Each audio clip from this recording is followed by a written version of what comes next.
మీ ముగ్గురికి ఏం చేస్తున్నారు? దయచేసి ఇక్కడి నుంచి వెళ్ళండి. చుట్టాలకి ఏమైనా కావాలేమో వెళ్ళి చూడండి, సరేనా? ఇంకా వినండి, చుట్టాలని మిఠాయిల గురించి అరక్కండి. ప్రస్తుతానికి కేవలం నీళ్ళు ఇవ్వండి. భోజనం అయ్యాక మిఠాయిల సంగతి నేనే చూసుకుంటాను. ఇంకా ఎందుకు నిలబడ్డారు? వెళ్ళండి. లేదమ్మా, మీకోసమే వచ్చాం. ఏదైనా నా పనుంటే, ఏదైనా అవసరం పడితే మీరు పిలుస్తారు కదా. మేము అక్కడ బిజీగా ఉంటే ఎలా? అందుకనే ముందే వచ్చి ఇక్కడ నిలబడ్డాం. అవును. అరే లేదమ్మా, మేము వెళ్తున్నాను. సారీ, వెళ్తున్నాను. పులావ్ బాగానే ఉడికింది. ఎలా ఉందో దేవుడికే తెలుసు. అందరు ఇప్పుడు భోజనానికి వచ్చేస్తారు. పారు, ఓ పారు, నన్ను పిలిచారా అత్తయ్య గారు? బ్రాహ్మణ భోజనం కోసం 5 బ్రాహ్మణులు వచ్చారో లేదో కొంచెం చెప్తావా? వచ్చారు, వాళ్ళు వచ్చారు, ఎప్పుడూ వచ్చారు. అయితే వెళ్ళి వాళ్ళని కూర్చోబెట్టు. ఇంకా ఇంటి కుర్రాలను కూడా భోజనానికి రమ్మని చెప్పు. పులావ్ దాదాపు సిద్ధమైపోయింది. సరే, వెళ్తున్నాను.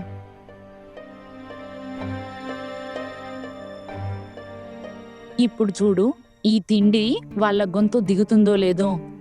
సరిగ్గా చేసావు కదా? అవును, నా వల్ల అయినంత వరకు చేశాను.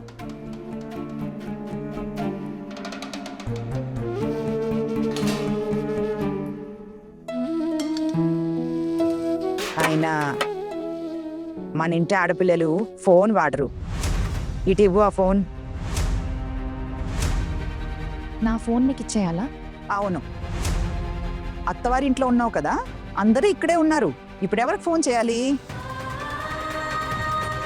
అమ్మకు ఫోన్ చేస్తావా? పెళ్ళికి ముందే చెప్పాం కదా, వాళ్ళతో నీకు ఎలాంటి సంబంధం ఉండకూడదని. అక్కడికి ఫోన్ కూడా చేయకూడదు. ఒకవేళ వాళ్ళతో సంబంధం ఉండాలి అనుకుంటే అక్కడికే వెళ్ళిపో. ఇక్కడ ఉండాల్సిన అవసరం లేదు నీకు. ఇటేవు ఫోన్.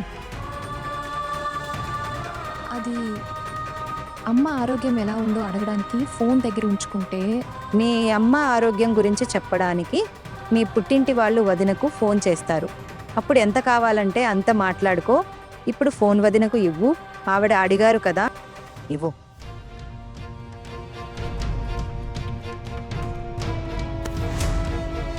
ఇల్లు గడపాలనే చింత అస్సలు లేదు.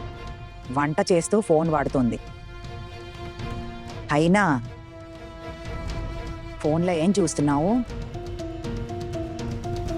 నీకు వినబట్టం లేదా? చెవిటి దానివా? వదిన ఏదో అడుగుతున్నారు కదా, సమాధానం చెప్పు. అది ఫోన్లో చాలా రెసిపీస్ ఉంటాయి కదా, అందుకే ఏది ఎంత వేయాలో చూస్తున్నాను. ఇప్పుడు ఇంత పులావ్ ఒక్కసారిగా చేయలేదు కదా, అందుకే. ఎంత ఘోరమైన కలికాలం వచ్చేసింది దేవుడా. మమ్మల్ని ఈ అమ్మాయి నుంచి కాపాడు. ఈ రోజుల్లో కోడళ్ళు ఫోన్ చూసి వంట నేర్చుకుంటున్నారు. వంటలో చిన్న తేడా వచ్చినా గుర్తుంచుకో, నాకంటే చెడ్డవాళ్ళు ఎవరూ ఉండరు. నేను నా శాయశక్తిలా ప్రయత్నించాను అత్తయ్య. అందరికీ నచ్చుతుందని ఆశిస్తున్నాను. అందరినీ తిననివ్వు, అప్పుడు తెలిసిపోతుంది. చెల్లి, నేను కాస్త బయట చూసొస్తాను. పెద్ద కోడలా? ఏయ్ నరిపి కోడలా! మనం కూడా వెళ్దాం.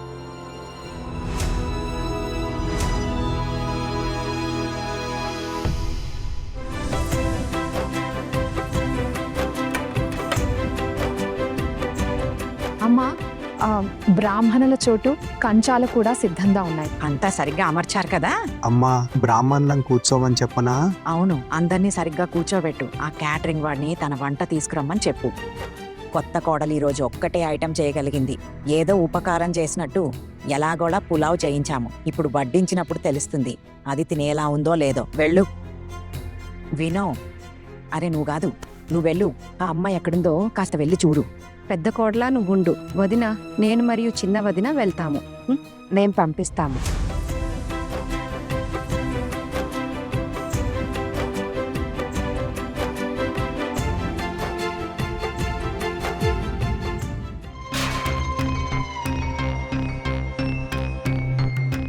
చిన్న కోడలా, నువ్వు వెళ్ళు, మేము పులావ్ పంపిస్తాము.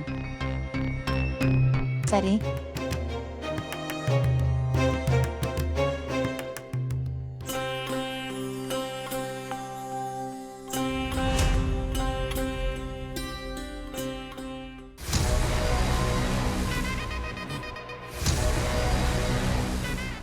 పులావ్ ఎక్కడా? అది పిన్ని ఇంకా అత్తే తీసుకొస్తున్నారు.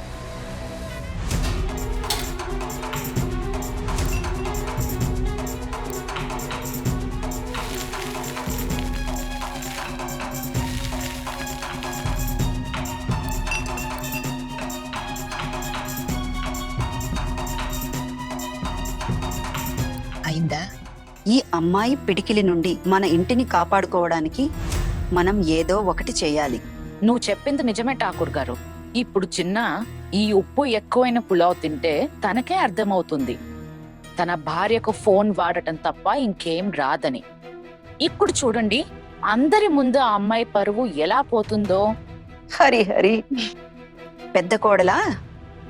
ఓ పెద్ద కోడలా, వస్తున్నా అత్తయ్య. చెప్పండి అత్తయ్య. ఈ పులావ్ తీసుకుని బయటకు వెళ్ళు. రా.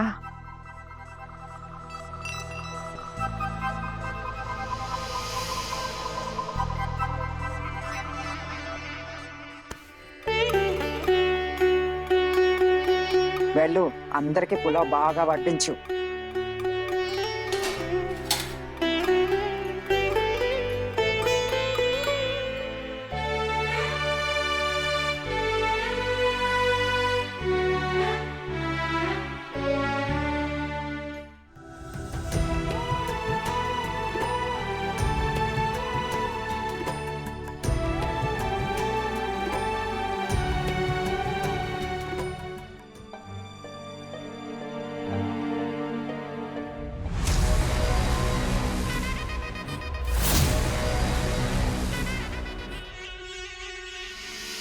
పండితులు గారు, మీరు మొదలు పెట్టండి. ఓం పూర్ణే అన్పూర్ణే సదాపూర్ణే శంకర్ ప్రాణ వల్లభం జ్ఞాన వైరాగ్య సిద్ధార్థం భిక్షాందేయ్ పార్వతి.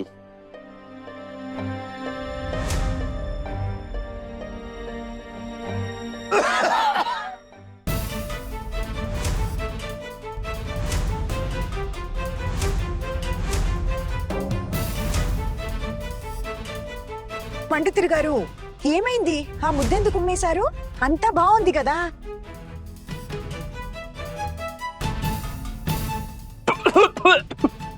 ఇది పులావా?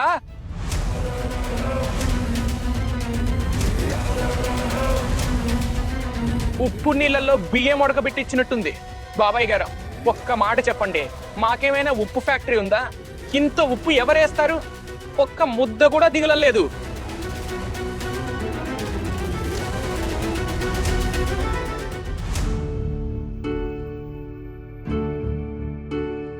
కానీ నేను ఇందులో అస్సలు ఉప్పు ఎక్కువ వేయలేదు. అయ్యో, చూడు, ఎవరూ తినలేనంత ఉప్పు వేసింది. మళ్ళీ ఎదురు సమాధానం ఒకటి. చూసారా పరిస్థితి? అందరి ముందు మా పరువు తీసేసింది. నా బుద్ధి గడ్డి తిని తనని వంట చేయమన్నాను. మమ్మల్ని క్షమించండి. ఇలాంటి ఉప్పు పులావ్ మిమ్మల్ని తినమని అడగలేను. ఈరోజు సాదా అన్నం తిని మా గౌరవాన్ని కాపాడండి. ఇప్పటికైనా మీకు అర్థమై ఉంటుంది మా రాత ఎంత దరిద్రంగా ఉందో. ఇలాంటి అమ్మాయిని ఇంటి కోడలుగా తెచ్చుకున్నాము. క్షమించండి. దీనికంటే ముందు మీరు నా ముగ్గురు కోడళ్ళ వంట తిన్నారు కదా. ఎప్పుడైనా ఇలా జరిగిందా? లేదు కదా. ఇవి జరగాల్సిందే. తన నడవడికి చూసి నేను ముందే చెప్పాను ఇలాంటి అమ్మాయి ఇల్లు గడపలేదని. కానీ నా మాట ఎవరు వింటారు? ఆహానా, ఒకవేళ నీకు నమ్మకం లేకపోతే వడ్డించే ముందు రుచి చూడాలి కదా. వంటలో ఇంత ఉప్పు ఉంది, ఇదంతా వృధా అయిపోతుంది. కానీ నేను నిజంగా ఉప్పు ఎక్కువ వేయలేదు. అహానా, నువ్వెందుకు అనవసరంగా వాదిస్తున్నావు? ఉప్పు ఎక్కువ వేయకపోతే అలా ఎలా ఎవరూ తినలేనంత ఉప్పు ఎలా వచ్చింది? అదే నాకు అర్థం కావడం లేదు. ఇంత ఉప్పు ఎలా ఎక్కువైందో. ఖచ్చితంగా ఎక్కువే వేసుంటావు. పొరపాటు జరిగుంటుంది. నీ తప్పు ఒప్పుకో. ఆహనా, నువ్వు ఉప్పు వేయకపోతే మేమేమైనా దొంగచాటుగా వేశామా? మా మీద నింద వేస్తున్నావా?